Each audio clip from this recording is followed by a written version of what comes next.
فلولا إذا بلغت الحلقوم وأنتم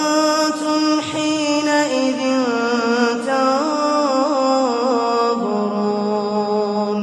ونحن أقرب إليه منكم ولكن لا تبصرون فلولا